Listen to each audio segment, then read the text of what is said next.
sitaondoka. Mungu wako atakuwa Mungu wangu. Watu wenu watakuwa watu wetu. Utakapokaa ndiko nitakapokaa. Bwana Yesu apewe sifa. Inamaanisha kwamba kuna juhudi ambayo Ruthi alichukua. Kando na kuwa ya kwamba mama anawaeleza kwamba warejee nyumbani. Bwana Yesu apewe sifa. Na tunapata kuona ya kwamba Ruth alikuwa amekaa na Naomi na amesoma historia ya Naomi. Na kwa hivyo akapata kujua kwamba Naomi ni mcha Mungu. Na hata kama kulikuwa na hali ya kufeli na aibu na kilio, bado kulikuwa na matumaini. Na kwa hivyo hata katika hiyo hali ya kukosa matumaini, bado Ruth aliona ikiwa busara kukaa na Naomi. Bwana Yesu apewe sifa. Na hapo ujue kwamba wanaondoka kutoka nchini Moabu ambapo Ruth amezaliwa na ambapo alikuwa ameishi na anajua hali ya uchumi vile ilivyo, na wanaenda katika nchi ya ugeni. Na sasa mambo ya imani inaingia. Haleluya. Unapofanya maamuzi yako, unayafanya kwa jinsi gani? Haleluya. Na ndipo sasa Ruth wanaondoka na kurejea katika nchi ya Bethlehem, Juda. Na Mungu katika uaminifu wake ni yeye utupangia yaliyo mema. Na ninapokumbuka Yeremia, ni neno ambalo wengi tunajua, 29:11, kwamba ninayajua mawazo ninayekuwazia, na sio mawazo ya mabaya, lakini ni ya mema, kukupa siku za utimilifu zilizojawa na baraka. Na kwa hivyo Mungu aliingilia kati. Tunapomtazama naye Naomi, alikuwa ni mtu ambaye amejawa na uchungu. Haleluya. Alikuwa amejawa na uchungu, maana alikuja akiwa amejaa, na sasa yuarejea nyumbani akiwa tupu. Na katika kurudi kwake anawaambia wale wakazi wa Bethlehem, Juda, msiniite tena Naomi, mniite Mara, maana mimi ni mtu aliyejawa na uchungu. Maana yale niliyoona katika nchi ya Moabu sikuyatarajia. Lakini Mungu ni mwaminifu. Haleluya. Na mpango wa Mungu tangia mwanzo, kupitia mtumishi wake Abrahamu na kizazi chake, anakusudia kubariki mataifa. Haleluya. Bwana Yesu asifiwe sana. Mpango wa Mungu kupitia Abrahamu na kizazi chake, hiyo ikisema ni kwamba mimi na wewe, Mungu anatamani kuyabariki mataifa, na sio kuyabariki tu, lakini kuyavuta kwake. Haleluya. Kwa maneno mengine ni kusema kwamba wewe ni ambassador wa Mungu. Ambao hawajamuona Mungu, watakapokuona watakuwa na hali ya kumjua Mungu. Haleluya. Na kwa hivyo hata kama Naomi alikuwa amedhoofika katika hali ya kiuchumi na anarudi akiwa tupu, kizazi hakuna, na sasa anarejea nyumbani, lakini kweli ni kwamba alipata kuamini ya kwamba huyu Mungu ambaye alikuwa naye akikuja katika nchi ya Moabu, bado atakuwa na yeye hata kuendelea. Bwana Yesu asifiwe sana. Wacha niseme hapa ya kwamba siku zetu za usoni hakuna mtu yote anayejua. Na kwa hivyo yale maamuzi tunayoyafanya yana uwezo wa kutusaidia kusimama na kustawika katika siku zijazo, tunapofanya maamuzi kulingana na kusikiza mwelekezo wa Mungu. Bwana Yesu apewe sifa. Na kwa hivyo Ruth wanarejea kule Bethlehem, Juda.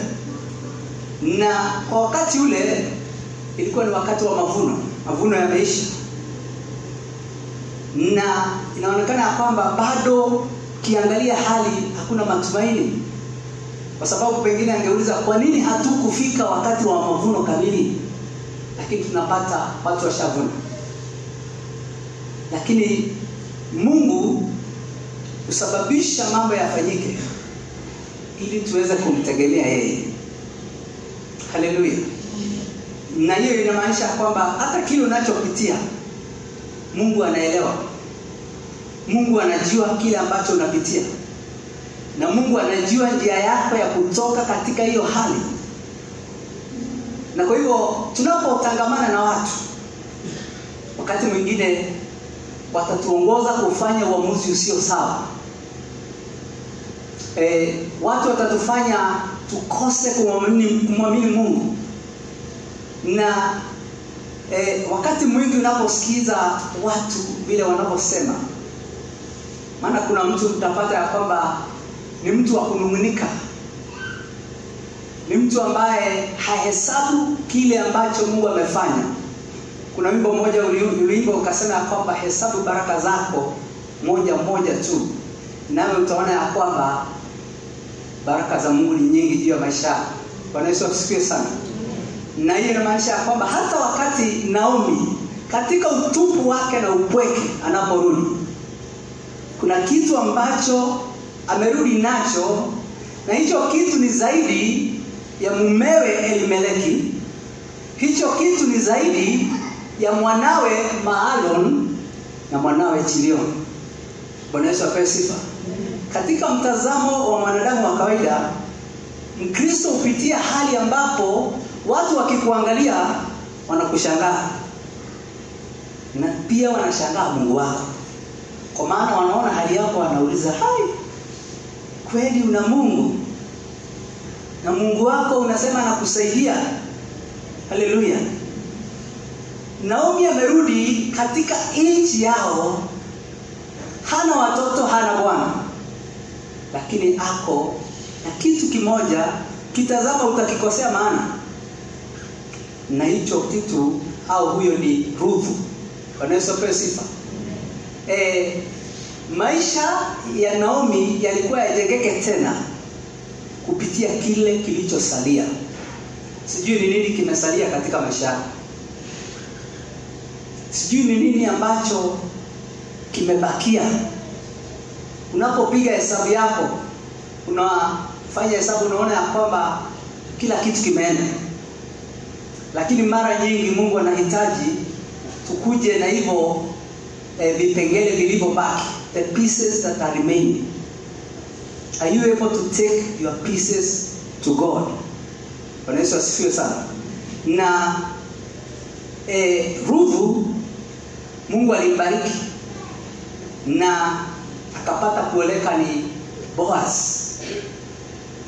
Na unaposoma Biblia vizuri katika kitabu cha Mathayo, utaweza kugundua kwamba kupitia Boaz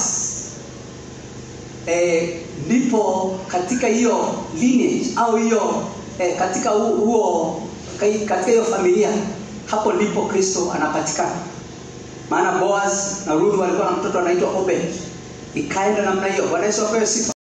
Na kwa hivyo inamaanisha namna gani? Mungu ana uwezo wa kututoa mahala hata kama ni chini sana. When you are at the rock bottom, pale chini sana. Haleluya. Na wakati mwingi Mungu atabomoa kile ambacho umejijengea. Wenda ukao umejijengea na tajriba yako, pengine umejijengea na mali yako na nguvu zako. Haleluya. Wakati Mungu anataka kukuinua yeye mwenyewe, kuna vitu ambavyo atabomoa. Haleluya. Na hivyo vitu kubomolewa sio rahisi, ni uchungu. Na ndio maana Ruth Naomi anasema kwamba ninarudi nyumbani tena, na msiniite kwa lile jina mliloniita, maana nishabomoka sasa. Bwana Yesu apewe sifa. Na kwa hivyo Mungu mwenyewe alisababisha Ruthu kwenda kule. Haleluya. Na safari ya kutoka Moabu kurudi katika Bethlehem Juda, Naomi hata kama hapo tupu, sio Naomi ambaye ulijua. Haleluya. Kuna mambo ambayo Mungu anatupitiza, ni machungu na makali. Na tunapokwenda namna hiyo, kurudi kwetu hatuko vile tulivyokuwa. Haleluya. Maana kuna kitu ambacho Mungu anasababisha. Haleluya. Kuna msingi ambao Mungu anajenga. Huu ni mwaka wa kujenga. Na Mungu ni mjenzi. Haleluya. Mungu ni mjenzi na anatujenga. Hata wakati tumebomoka, tumekaa hoi hai, ana uwezo wa kutujenga tena. Unaweza kuwa unalia, lakini huyu Mungu atasababisha ucheke.